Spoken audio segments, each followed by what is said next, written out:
Welcome to Built from Scratch. On this show, I interview entrepreneurs under 30 to hear about the stories of their initial success. My goal is to encourage the next generation of leaders to take action and make a difference. I'm Eric Libby, and today's episode of entrepreneur Jake Piekarski with Snow Scholars. Originally from Huntington Beach, California, Jake's entrepreneurial career began at just 8 years old selling hockey tape outside his local rink. Over the years, he's built 6 businesses, including JBS Surfboards and Chore, which employed 180 students to serve over 3,000 homeowners annually. At the end of 2022, Jake launched Snow Scholars, connecting college students with homeowners needing help shoveling snow. His innovative vision caught national attention on Shark Tank Season 16, where he secured a $150,000 investment from Mark Cuban to scale the business.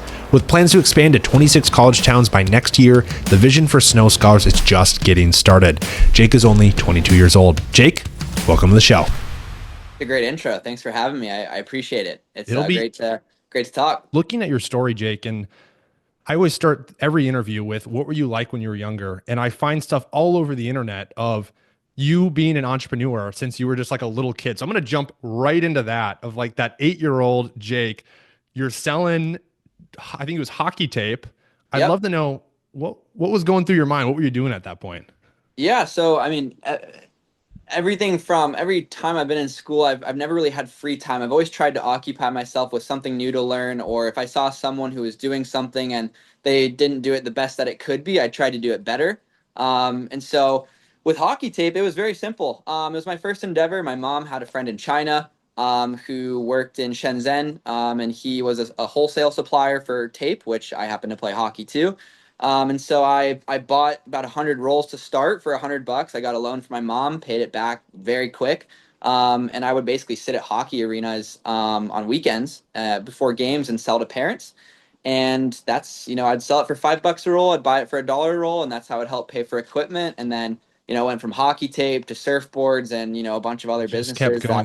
That's crazy. So did you have influences from your parents?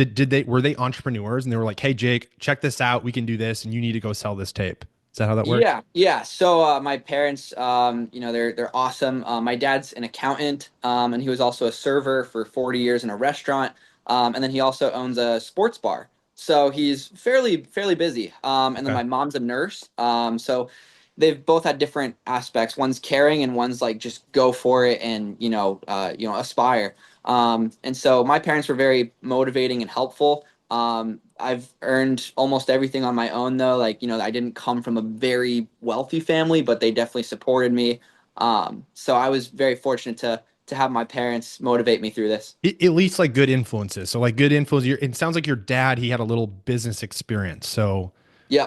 was he kind of planting those seeds? He saw that like this opportunity in China and he's like, hey, you're 8 years old, but like, let's start you now. Yeah. Right. So that actually, specifically with the tape, that came from me. I basically, every time I went to the register at like a Pure Hockey, my parents were paying like $40 for tape. And I was like, 8 rolls, $40. That's kind of ridiculous. And so my mom had a friend in China and, I got in touch with him and his son played hockey with me.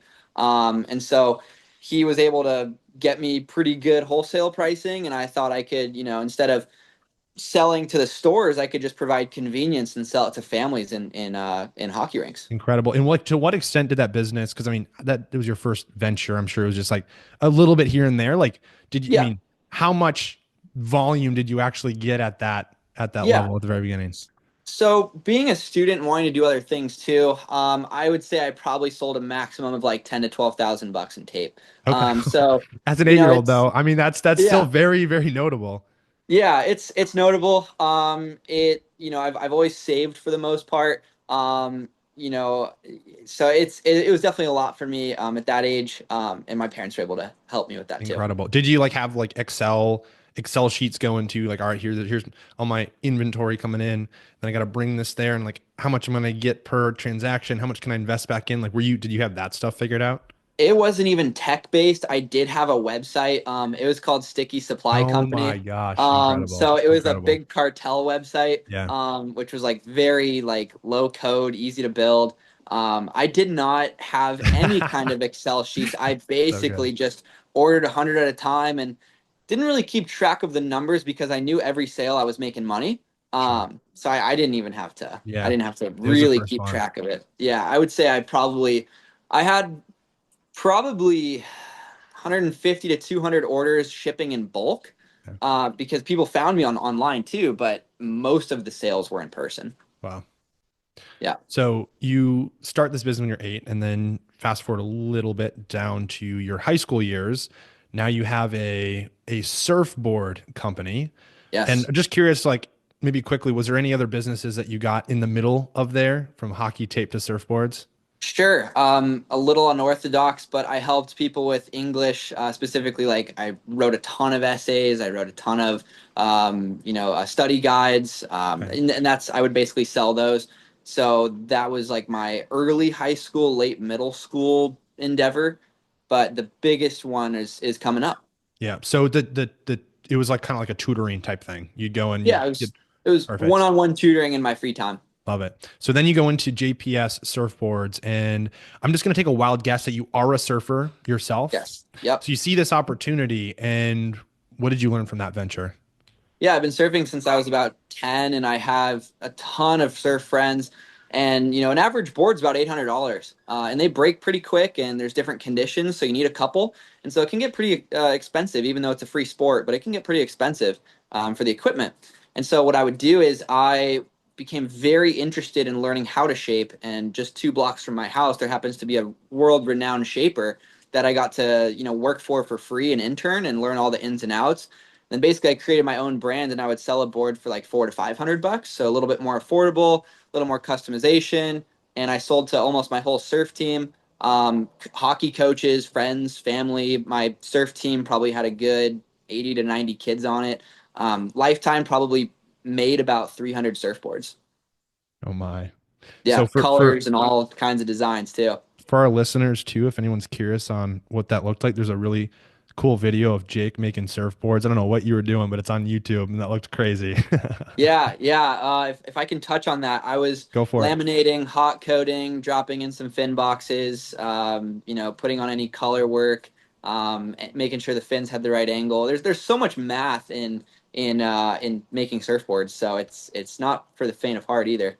I'll put that link in the show notes too if anyone wants to see it. It was kind of a cool video.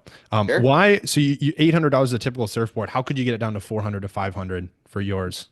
Biggest reason, I didn't have a middleman, and I also didn't have a huge overhead. I was making these out of my garage.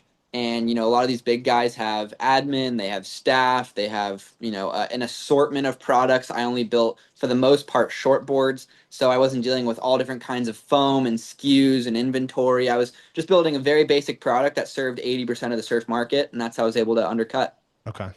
So curious because we're taking the listeners kind of on a journey because you have 6 companies. And Yeah, so it's a while. from number one as you're 8 years old to now the 2017, what was, and I know that was really early, like it was just early Yeah. business compared to maybe a little bit more structure before you get into some of the more notable ones.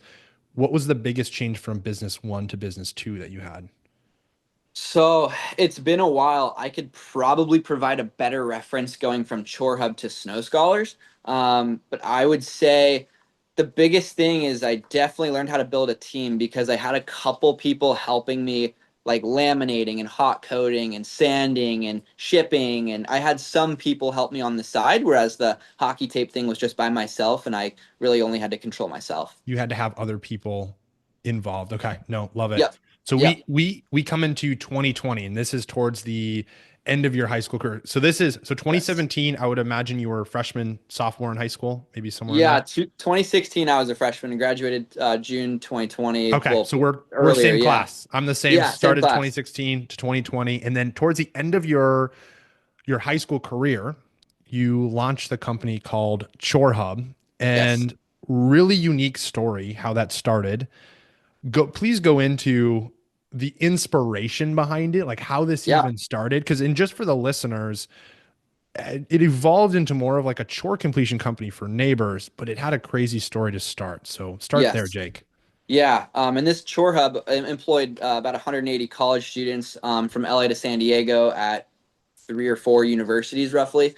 And so how it started was I saw a TikTok about curb painting, like painting curb numbers. And I saw a TikTok where these 2 kids were painting, curbs for $10 in Austin, Texas. And instead of just scrolling, I was like, well, I live a couple blocks from some really cool neighborhoods and people who can afford to pay for a curb number.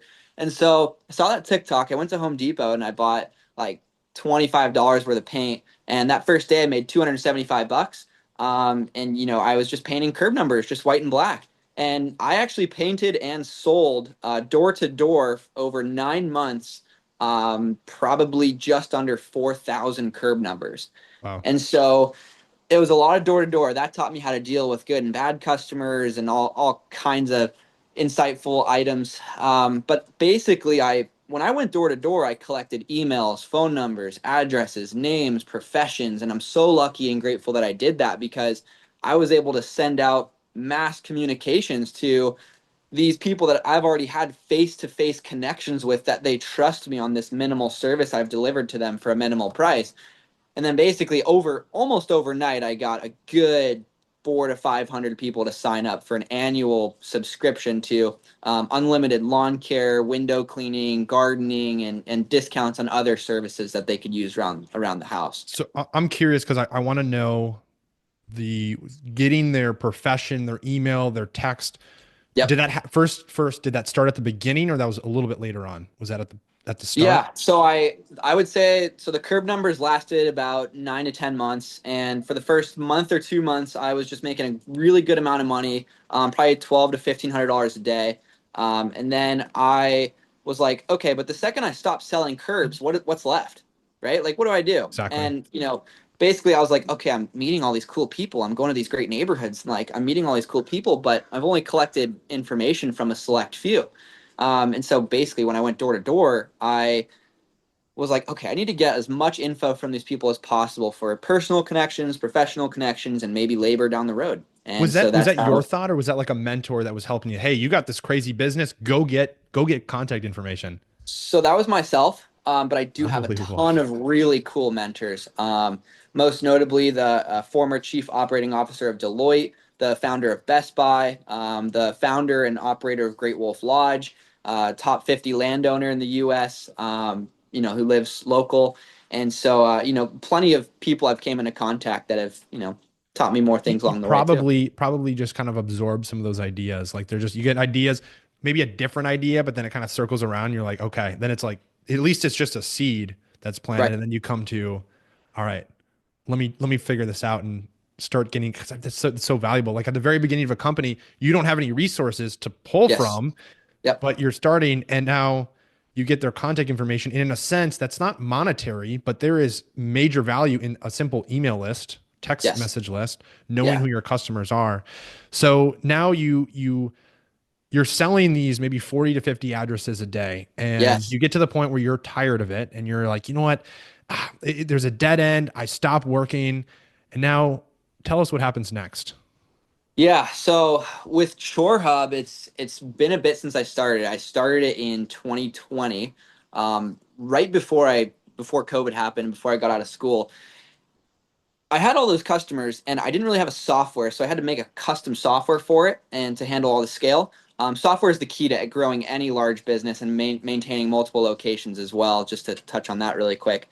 Um, it had to do so a good amount of the customers weren't interested in an annual subscription at first. So to grow from that initial list, it was mostly referrals, so friends, family, neighbors of those homeowners, and offering a discount program as well. And then to get in contact with all the students, I had to go to at first it started with just friends and family of mine. My brother worked for me, my friends from high school worked for me, my friends from middle school worked for me, my friends going to college, like everyone I knew was working for me. And then when I had to get a more expansive labor force, I had online meetings with different colleges to partner with their career program and post these kind of like remote job opportunities on their job platform. So that's how I found the workforce. And then finding the growing from 400 or 500 to just under 3,000 was purely referrals. And with every business I've started, it's required very minimum capital investment. Shark Tank was the first investment I've ever received, Mhm. and so basically it's just like make it, sell it, and Right. it's been very There's straightforward. so many things I want to touch on there. So I'm going to start first. Yeah. There's like 3 points that I got from that. So first, Yep. the idea, which when we had our initial call, Jake, I thought it was really novel that you came up with unlimited yard work, like Yes. unlimited services. And I just think, Yes. I mean, the amount of people that would try and take advantage of that. But how was that seed planted? How did you think of like, let's just do unlimited and give them, Yeah. I mean, a ton of value? Tell us, start there. So as long as a student didn't spend more than 30 hours per customer per year, we were maintaining 60% plus net profit margins. So that was like the magic number. Anything under 30 hours a year is what I want a student to spend on at a home. And then with that, A side note, that's crazy. yeah, If I don't know if maybe it just grows a lot less in California. Like in Florida, 30 hours would be like nothing. Like you need to like you're always on, but it's a total different environment.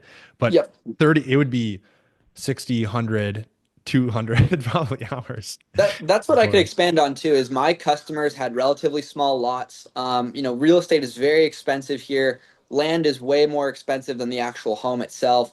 And so many of these properties weren't huge properties that you'd find throughout the Midwest or Florida or other parts of the country. And so the lots were relatively small. And then, there's a caveat. It gets pretty, there was a lot of yard work to do for sure, but it wasn't like rapidly growing. We don't have like rapid, water resources here. We don't have like a ton of rain.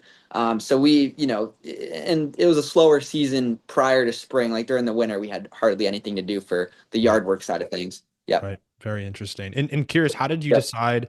Because that was your 30-hour mark. How did you price? How did you go about pricing your services? And I think this is important to highlight for somebody that is getting into a new business. I mean, whether it Yep. be service or product, it's like, how do I even think about, should it be 5,000? Should it be $20? Like Yeah. to throw up a number, how did you actually get there?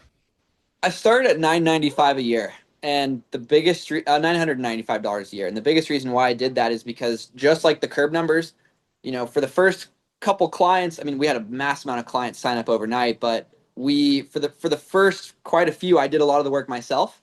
And so I took the unit measurements of how many hours I worked and spent at an average size property that we were signing up, and basically multiplied it and said, okay, if I spent 2 hours on this guy's yard work and 2 hours on his window cleaning, that's 4 hours, and I just made X. And basically I multiplied it out and said, okay, if someone visits this place 6 times or 7 times a year, then that's like a good number, to stick by.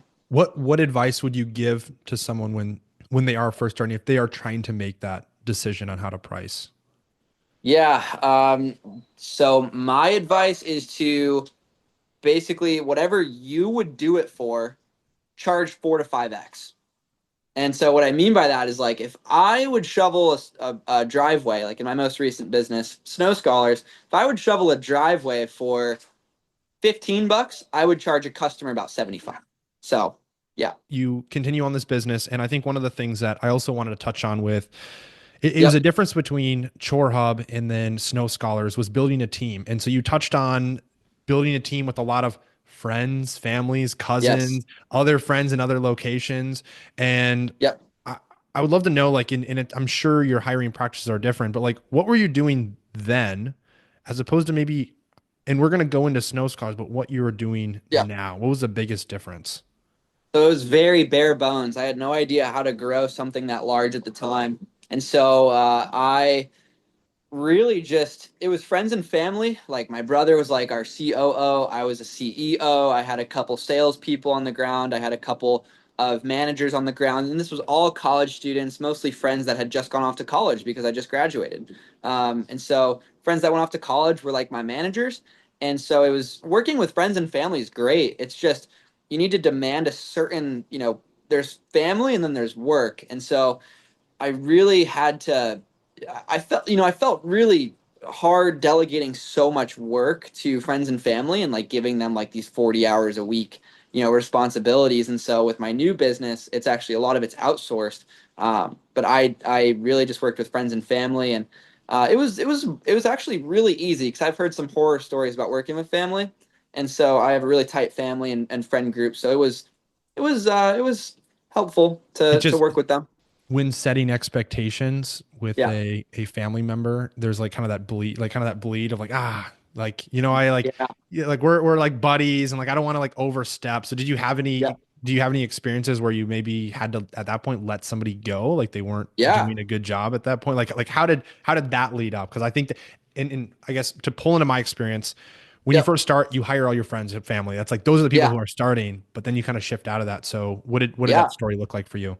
So I'm sure this kid will watch this podcast potentially. So I'll leave his name out of it. But a good friend of mine for a while until this certain event happened where I went to school. I went to the University of Wisconsin in Madison in the winter of 2021. So I was home for about a year and a half. And so when I went to school, the Chore Hub business was still operating.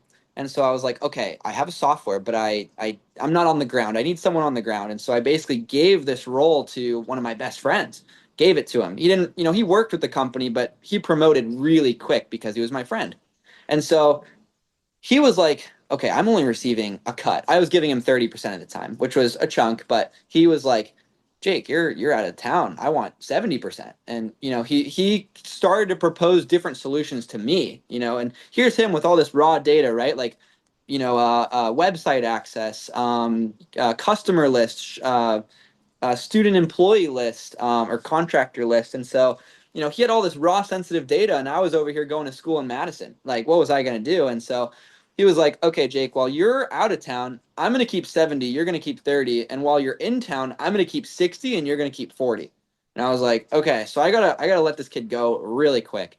And so, it was a tough situation. We had a couple of heated arguments about it. And it was a very tough time for a couple weeks, but it was okay. He didn't have any money invested in it, so there was no formal buyout process or anything, but it was a very tough decision to have to let one of your friends go, working with friends, and then, it goes from friendship to like jealousy and greed. Strife back and Yeah. forth for it. Yeah. Do, Passive aggressive, greed. And it kind of taught me to look out to not really have a partner going into any other business. I prefer to work solo. do you think that there's like looking back at that situation or maybe others that you've had, is it important? Like if you look back, is it that expectations weren't set from the beginning? Like is there more work that could have been done? Like, hey, this is how it's going to work going forward. So there Yeah. isn't that miscommunication. Is that maybe where an error happened? So I had no idea what I was getting into, so I didn't know the expectations to set. I didn't know. I could give a better example from Snow Scholars with Philip, who everyone saw on Shark Tank. I don't no longer work with him. I did buy him out, and he's no longer involved with the company.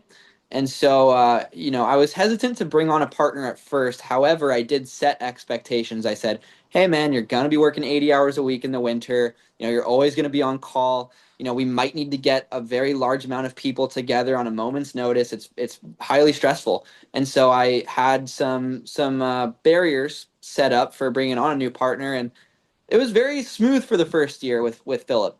And then things kind of right. I would say we shot Shark Tank in June, and then the show aired December 13th. So a lot happened. It wasn't snowing during that time in that gap, but a lot happened with Philip between that. Our visions didn't necessarily align, and so right before the show aired, I was fortunate enough. He made an offer to me, and I agreed to it.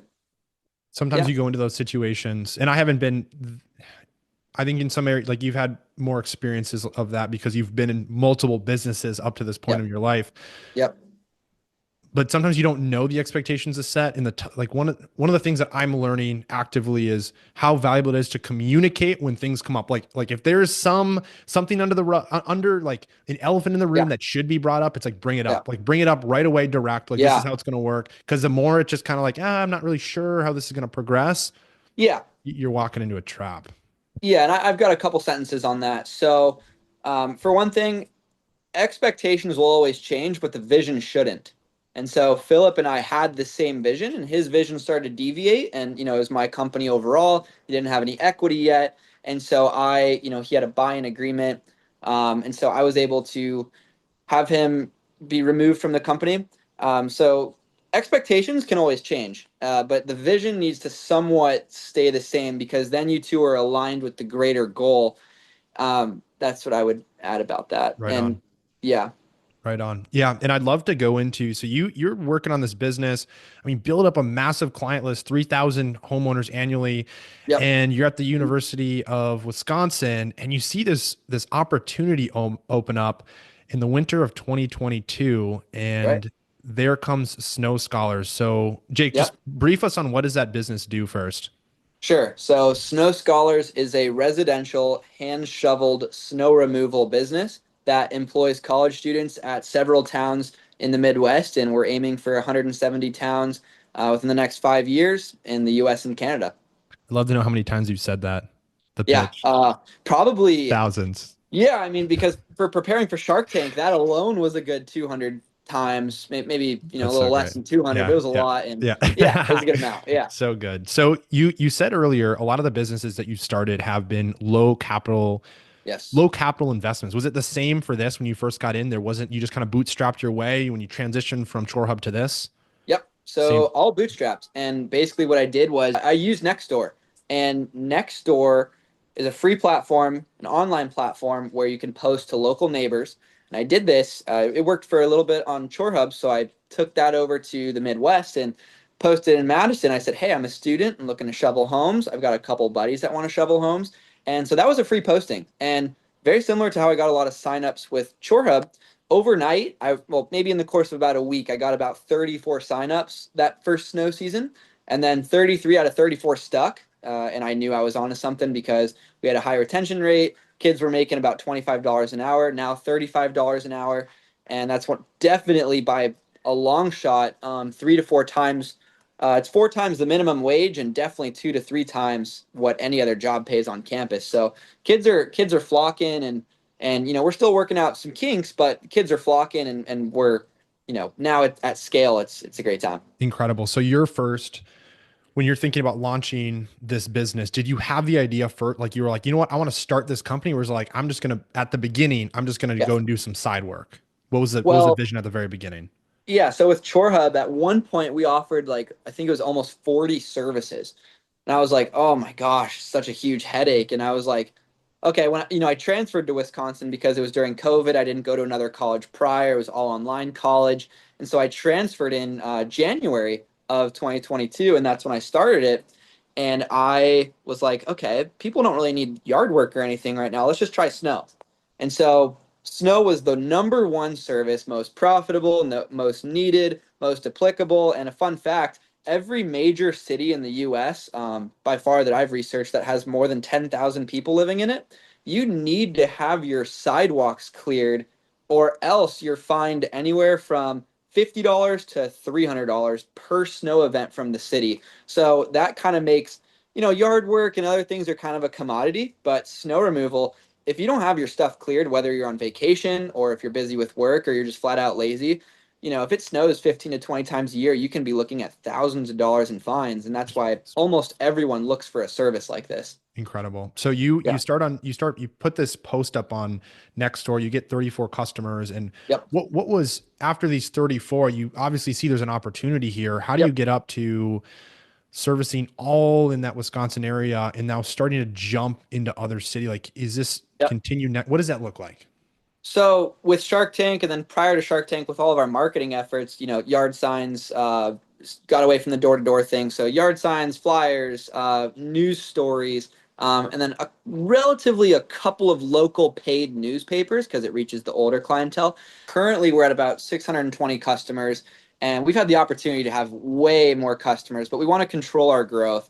And so how we did this was, we found other ways of marketing that weren't necessarily door to door, that were scalable at other schools. And so we went from, like, in Madison, we went from like 34 to about 100 with referrals from that existing customer base. And then at other campuses, we had like flyers, neighborhood newsletters, newspaper ads, and we had direct mail that was sent to their mailbox. And that had a pretty good sign up rate and engagement rate. And so we grew. I mean, if we could service them, we'd probably be able to service 1,500 to 2,000 customers right now. But we're trying to control our growth. Unlike yard work, it's a very peak demand service. Everyone needs it done now, and so you need your labor to be on point. Whereas yard work, if you miss a day or want to reschedule, it's very straightforward. But by the next day, the snow might be melted, and so we need to watch our customer count as we grow. And the biggest way to that we grew to all these customers, to restate the question, is basically lean marketing, lean startup costs, a very, very strong online presence. In all the cities, we're definitely a top two or three. And so, we have great online presence, which is free, Google My Business profiles are very helpful. And I've spent a fair amount of money, probably around $60,000 on a custom software like Jobber. Those guys, it's respectable. But, for what I'm trying to do to operate in multiple cities, especially eventually, so many cities, I needed something that was not off the shelf and something that could, in a moment's notice, trigger a snowfall for 300 homes and send out a dispatch text. And, I need to automate certain things because clearing 620 homes in under 10 hours is not an easy task. Right. A much bigger operation. So that was the next question. Yeah. You perfectly segue into it. Yep. What is the time in business to develop out the technology? And I'm going to add one more little statement here because Yeah. we made a mistake as a business when we were first getting started and we built this custom app and it just totally flopped. We invested a bunch of money. Yep. And I also think that there's many that maybe haven't built a company before that are like, you know what, crazy idea. We're going to build the tech. We haven't gotten a customer yet. Yep. Where in the process have you seen the most effectiveness when you start building the technology? Two things. You need the right developer. You need trust. Personally, our developer has 2% equity, so he's very invested. And with dividends, he'll make a very good amount of money. So he's very invested. He's trustworthy. He's 30 years old. He's had 18 years experience in coding, and he's worked for a bunch of other companies. So one is the right guy who won't, jip you. And mess around. And then the second thing is you need to prove that there's a demand. You can't just build a software, under, I can't really relate it to revenue, but I would say like once you have like 200 customers and there's like a good amount of traction and people demand for other services or people want a specific service more often or, once you find that you're doing so much of the work yourself, that's the time to find that right developer. One of the things that you mentioned from you go business one when you're 8, then 2017 the surfboard company, and then Chore Hub, and you're getting better at management of people, and now you've built a team a little bit Yes. outsourced, Yes. and I would assume a few people that are also here in the States. Yes. What is this experience? What have you taken from that? How have you built this team? What is the thought process you've had when building this team? Yes, so on a snow day, my job is oversight and managing. And so there's plenty of other people that have jobs that are slightly below my position that goes all the way down to the shoveler, but the shovelers are our backbone. And that's why we pay them 35 an hour. We need them to show up in time. And so how the breakdown works is I have 16 people in the Philippines that do very well English speaking, very well paid compared to other Philippine agencies. And I don't work through an agency; it's actually a connection that I have. And so affordable, very English speaking, very punctual and prompt. So they handle customer service and then a little bit of management, like they communicate payments and other info to me. And then on each campus, there has to be 1 to 3 people that is like the face of the brand at their campus. That's they don't have equity or anything, but they get paid about $20 to $25 an hour depending on their skill level, and they're students as well. So they are the people that if a shoveler calls out, they're going to shovel. If a homeowner needs a yard sign picked up, they're going to pick it up. If a homeowner has an issue, they're the ones taking them out to coffee and figuring it out.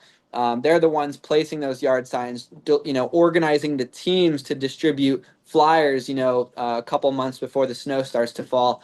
And, they're the people that are letting us know because I'm remote. I work from Huntington Beach. They're the ones letting me know and my Philippines team know that, yes, it's reached half an inch of snow. It's reached an inch of snow. It's 20 degrees. So the snow's not going to melt. It's going to stick. And, without having eyes on the ground, they're my eyes on the ground. And, I also have one person designated for billing, others designated for customer service, others designated for customer inquiries for in person. And let's see, marketing. I love marketing. So I would say I also handle the marketing side of it too. Love it. So Yeah. you've set up basically clear departments for each one, like very clear specific roles Yes. on do you follow any sort of system? Like I know a lot of companies use like the EOS model traction. Do you have any Yeah. system that you run off of? That's very No, I made helpful. my own. Made Okay. my own. I figured what would work best, what would cause the least back and forth. I could learn from some of those. There's a couple books that I've read, but I don't, a lot of it is just like you can read all the books in the world, and it's really cool, but like until you get told no, or until you get a lawsuit coming your way, or until you get something that gets you out of your comfort, in your Right on. room, like you need to like, you gotta that'll teach you real quick, real quick. Yeah. So Jake, where I'd love to transition, because I think this is one of the coolest parts of the entire story. And when I found you, obviously I was like, this is just it's such a memorable moment for so many, is thinking about the concept of going on Shark Tank. And so you Yes. had the opportunity to do that in 2024 here. And so I'm just Yep. going to read you a quick stat, and I'd love for you to share the experience. Sure. But you were selected to go on Shark Tank as a top 120 out of 105,000 applicants. Yes. Furthermore, in the 15 seasons, there's 60% of deals that close on the show. When we're watching the show, 60% of deals close. Yep. After that, only 50%, just up to 50% actually close from there. So I mean, you're bringing that number down to about 60 and then about 30, and you get a deal with Mark Cuban for $150,000 on his last season on Yep. Shark Tank. Tell us about Yeah. that experience. Man, it was killer. So to be clear, the stats were mostly found online, and it varies per shark, right? So some sharks have higher and way lower close rates, and I was fortunate because Mark, it is his last season, season 16. He's done. He's very involved. He helps me so much. I chat with him and his team 1 to 2 times a week, especially during the winter season, like we are in now, and it was very surreal. It didn't feel like a game show. It didn't feel like a TV show. It felt like a conversation we were having, and I knew my business. I didn't lie about anything. I was on point, and I didn't mess up my pitch at all. I was super, if anything, overconfident, but in a friendly way. And so the Sharks loved that. We got 3 offers. Aside from Lori, who's more of a product girl, and then Robert, who didn't believe in the scalability of it. But I found that kind of interesting because Robert made a double the money offer to storage scholars, which they have like almost the same thing. College student moving, storage, and shipping. Move out season is only like the last week of May or the first week of May for college. So I was very curious, like why he didn't think it was scalable because he offered on another business that was Absolutely. Right. similar. However, Mark was our target shark going into it because he has a huge name, but aside from the name, a huge platform with college students. Like he's very well known. He has a tech background, a very friendly guy, a very assertive and to the point guy, no bullshit. He's very, forward thinking and he gives us great tips. So I mean, he's the best partner I could ask for sure. I'm glad I selected him. I would have definitely worked with the other sharks. They gave us a lower, it's not really about valuation because it costs us $7 to acquire a customer and we don't have a ton, like a crazy amount of overhead. So, equity, sure. But Mark was the best partner to work with. And like going through the show, it was dead silent. You can hear a pin drop. They add in all the music and stuff later. And, you sign something saying ABC can make you look like a fool on TV. Like you're consenting to it. And so, I didn't look like a fool, but, they used a couple of statements or sorry, a couple of facial expressions that I know I didn't have at the time, like they cropped photos around and but it was really cool. It was a really cool experience and it was very there's certain things I can and can't disclose, but it was a very fortunate experience and for the timeline we applied in January, heard back from a producer that happened to shovel his way through snow at Boston University and we pulled some heartstrings with him. And then he put us in touch with a lead casting producer in April. We had a series of probably 200 plus questions to fill out, a video that we had to submit with our pitch. And then also we had to make it super fun. That's the number one word. If you want to get your business on Shark Tank, number one, you need like proof of concept, but then you also need energy. Like producers love energy because their business is TV. And that's, we killed it with Right the on. energy, on the show and in the application. Huge. So I'm curious because you have all these businesses that I've heard of that go on Shark Tank and just completely revolutionize their business. Like all of this attention goes towards the company. How Yes. did it change your company from before launch to after launch? So, a good example is we had a tough time getting listed on Google Business Profile in so many different locations. And, we're having trouble because we're remote. We don't have a physical location there. I basically made a call to Mark, and Mark got us hooked up. And basically Google like let it slide. And we had issues with our phone, and like our Nextiva service provider, and Mark's team was able to help us with that. Mark's got a ton of in-house print shops. A lot of his services and products are in-house, so it's a very low cost. Like you could find the highest quality flyers elsewhere for 8 cents, and with him it's 4. And so he helps us with cost, name, brand recognition, and he's very very involved. And before the business, it was like I was wearing a lot of hats, and he's also taught me a little bit about how to delegate more properly. So that's another key takeaway, is how to delegate properly. And then for customers too, when you get all that media attention, did it just you Yes. see a boost? And what I saw when I looked at your website on your FAQ Yep. page, you have a disclaimer there that says once the Shark Tank hype goes down, then we will bring the. So I would assume just rushed with phone calls. It was probably like a good 1 per second. Like 1 per second, people were requesting everywhere from New Jersey to Canada to Lake Tahoe in Northern California to Flagstaff to Minneapolis to Tennessee to, you name it. We got franchise opportunities. We got, people wanting to buy the company. We got people wanting to, be some kind of corporate leader or have a position with us. All kinds of insight. We should go to X, X, and X schools. In total, we probably had 3,500 submissions or requests, and that's just on our Oh form on my our site. That gosh. doesn't include emails, that doesn't include phone calls, because on some of these pages I did forget to remove the phone. Like on all the main pages I did, but if people dig, they could find our phone number, like Google business profile, that kind of thing. And so, before the show, it was, we had a lot of customers because we did heavy, low cost and effective marketing. But at the end of the day, we had a huge surge, and it's about now is when I can put that phone number up. And one more key touch point too is every single button on our website is get a quote. We do have a sign up page if you go to snowscholars.com/sign hyphen up, and people can sign up on their own. The issue was with national TV, I didn't want people signing up in Tahoe, Flagstaff, Canada, places that we weren't at yet.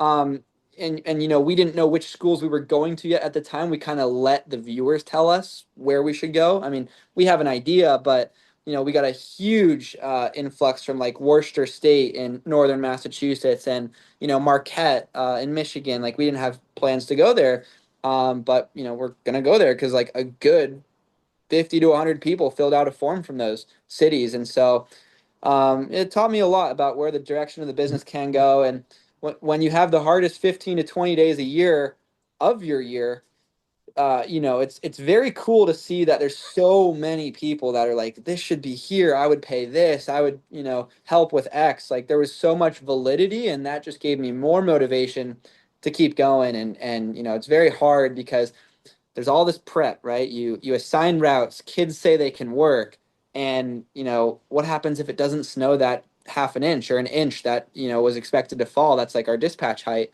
And if it doesn't happen, then you basically say, sorry guys, your 10 homes are out of commission and you can't work today. So it's like it's kind of tough. It's very tough. And but there are a lot of people that believed in us, and people started online forums that are both accurate and inaccurate. A mixture of probably jealousy and among other things. One I found out was another competitor because he didn't think I'm tech savvy. I put a link and geocoded his IP address and was like, dude, I know No literally know way. who you are. So That's I crazy. posted the link Yeah. in Reddit. He was the only one that clicked on it because it was targeted back at him. But another thing too is like I don't tend to look at those online posts that often because I'm focused on business and people are all talk. I'm focused on like action. On making it happen. With Yeah. those 3,000 calls or Yeah. 3,500, did you get back to all them? Like at this point, have you caught up to all Yes. you did? Okay. Yes. So we had an automated email that says we should respond within 48 hours. I had all of my customer service team for the most part, probably about 10 people working. Making sure everyone was addressed. We did sign up a good amount of people at new schools. We signed up probably 1,100 new customers Beautiful. spread across the Yep. other schools. So like we did accept pre-signups, and we did which is the equivalent of about $1.5 million overnight. So we So the investment right away, pretty much. Right. Yeah. I mean, Mark knew it's going to be one of his better investments. I honestly agree with that because like if he says his storage scholars guys are killing it, storage scholars, they have so much overhead. Like I love their company. I actually worked for their company for a full year and I love the Oh, guys too. You know, I flew out to Austin to meet them, but they have so much more overhead than we do, and that just results in a better bottom line for Mark. So absolutely. yeah, he was Wow. he was stoked and I'm pretty sure it was a steal for him too. What He a knew. what a crazy experience. Yeah. I'd love to transition as we come into the our end of our time a little bit here, Jake, with Yeah. just a little bit of on a personal note, because I think as entrepreneurs, it's a roller coaster that we go through. I mean, it's the Yes. ups, the downs. I mean, especially in your case, I mean, you get a snowstorm, it's 18 Yeah. hour day. I mean, you're working the entire day and just Yeah. stressful times. I'm Yeah. going to start with if there was a time that you can recall in the last maybe 3, 4 years since starting this thing, like as one of Yeah. your hardest moments you've had to go through, where you really were Yeah. just down and out and you're like, man, I don't know if I can keep going. Yeah, man, it's not all sunshine. Like I wanted to sell the business in January 14th, so early in 2024, so last year. It's what is it, the 14th? I'm not sure, but it's all about a year ago and Yeah. basically it snowed at all six towns at once, which we're prepared for, right? We're prepared for that. However, there was only supposed to be like 2 inches of snow roughly, and there happened to be 8 to 10 inches of snow. So that put us off guard. And then we had a lot of, it was also during kind of a winter break period. So not all the students were available to work. And so basically some kids were working like 20 to 25 homes, way more than what they usually should. And customers were getting upset because they were getting cleared like 24 hours later. So yeah. So you got to that point, you were like, you were just going to give it up. You were going to be done. Yeah. And I can elaborate a little bit more on that. So we were prepared for six schools. What we weren't prepared for was understaffing on a bigger snow day of the season. And, we also didn't inform our customers until probably a couple hours in until we realized, oh, we're not going to have 100% clearing rate until X time, based on, how many hours or minutes it took each shoveler to work. And Right. so we kind of had a uh-oh moment. And, I don't, so on a snow day, I work like 4 to 5 hours, but during really stressful times, I definitely want to monitor and make sure everything's going smooth. Yeah. Wow. So one of the questions we ask every guest, Jake, is Yeah. what you're doing when you're crushing it, like when things are going very well for you, you're in the flow, you're making Yeah. deals happen. And then on the other side, maybe when a moment like you just mentioned comes up where you're down and out, what are you doing in both those moments? So maybe if you could start, like, what are you doing when you're crushing it? Like, what actions do you observe about yourself that you're taking? So when I'm doing well, I still realize like I try not to get too comfortable because like every time it snows, we pocket $40,000, and that's like a good amount for a lot of people, right? And that's profit.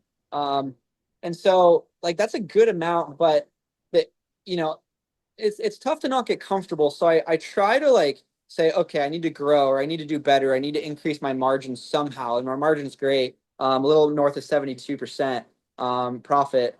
And the reason for that is because we have low overhead. And then jumping into when things are down and I'm out, and basically you can't curl up in a ball. Like you started this business, you need to be, well, I started this business, I need to be accountable for anything good or bad. Lawsuits, compliments, coffees, meetups, whatever it is, like I need to be accountable for all good and bad actions.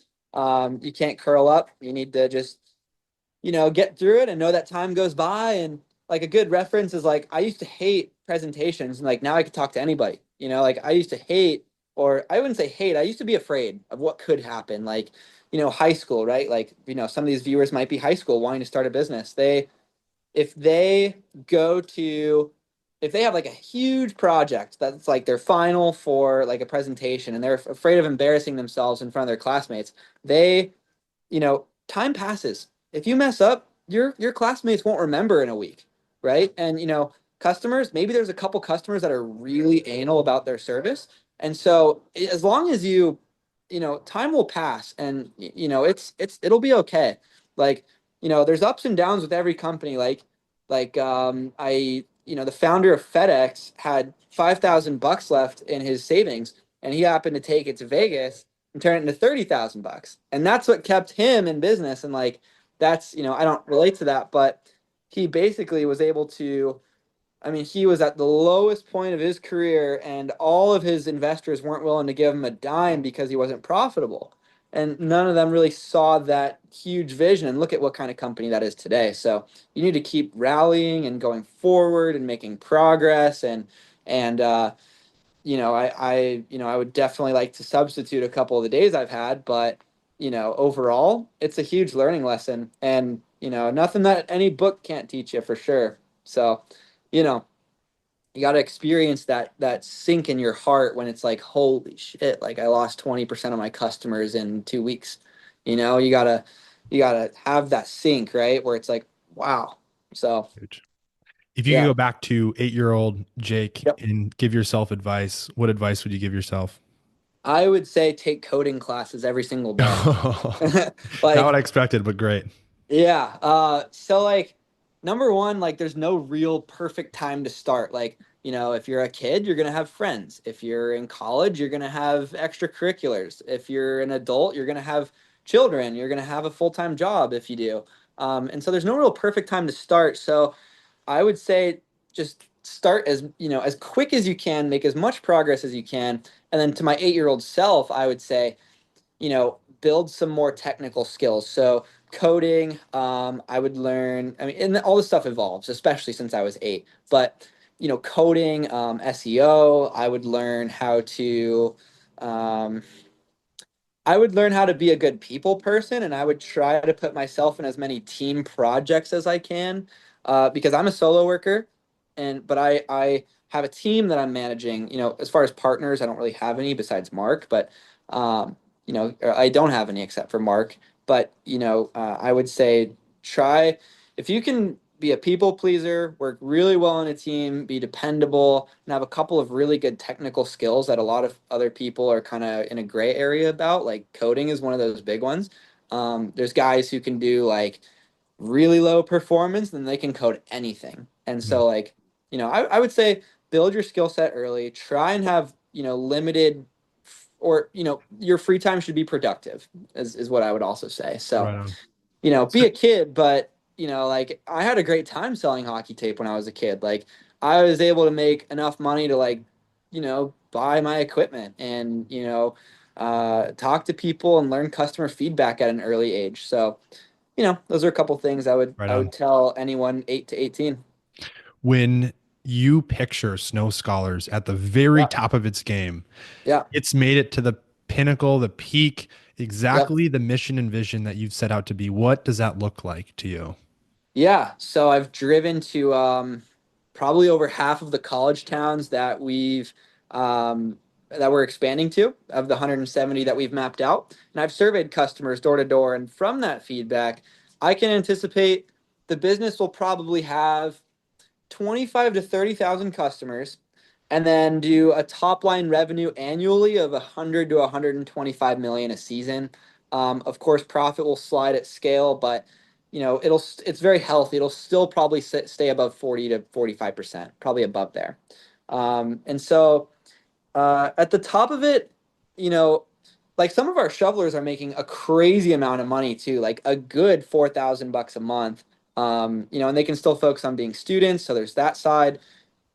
At the peak, I think there's 25 to 30,000 customers, 100 to 125 million in sales, 170 college towns, and then probably we try one student for every 7 homes. That's like our ratio. So probably whatever 30,000 divided by 7 is, another 4,000-ish college students can benefit from this 25 to $35 an hour job depending on their city. So, you Huge. know, I think it would be cool. Our employment, the amount of money that we pay to students, like our contract labor is about 20% of our margin, maybe a little bit under. So 20% of 100 million, we can, to pay out $20 million a year to students, like that's pretty cool too. So Wow. Yeah. I'm going to finish with the quote that means the most to you, Jake. And this is how we end Yes. every episode. And what I want you to tell me is what this quote means to you and how the next generation can take this quote as a means to take action and make a difference in the world we live in today. And so your quote is make progress, not motion. That's very true. So I could have branched off into other services than snow removal, but instead I decided to stick to what we're good at and what most people wanted at that time of year. And so I made progress. I did what had to be done. I basically wrote down a to-do list every morning, 3 items. What needs to get done today that's within reach, right? And so I would get those three done every day when there was something important to do. So there's so many shiny objects that distract people. And, for example, I could refer politely back to your shiny object, which was the software. Maybe you didn't have the right guy. I didn't know too much about it, but if you built your software too early because you think the vision is much bigger, that's a shiny object. Instead, try and grow your customer base to like 400 or 500 customers so the software can be warranted. And so, I like in the early days of Chore Hub, when there weren't too many customers, like before I sent out that mass email and we were just doing a couple jobs, I was focusing on like making the website super pretty for any site visitors. But, and that took up like, I would spend 3 to 4 hours a night, just making my website look super pretty. And then I'd be like, wait, I'm only getting like 15 site visitors a day. Like it's like, why spend I should be focusing my efforts on something else and make progress. And the second I started printing more flyers, sending more emails, hiring a team to make calls, that kind of thing, like I immediately saw the sales and stuff go up. Of course, that's very straightforward, but making progress and not motion, like you can reach your goals. Like I 22, Eric. So I'm 22. And so like I haven't reached my goals yet, but I'm definitely going to reach it much sooner than anyone else who is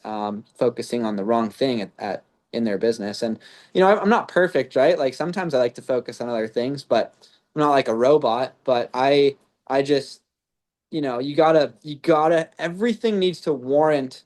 Every decision needs to be accounted for. That's why I say make progress, not motion. Everybody, that is Jake with Snow Scholars. Jake, where would you like the audience to get in touch with you if they want to reach out? Sure. So the info at snowscholars.com is very good. I would recommend that. I have a sub tab that says for Jake. And so like all the Philippines, customer service people, and anyone else in the US who monitors that email, they know to put it in that tab. And then I check the for Jake tab, probably twice a day. So, the info at snowscholars.com.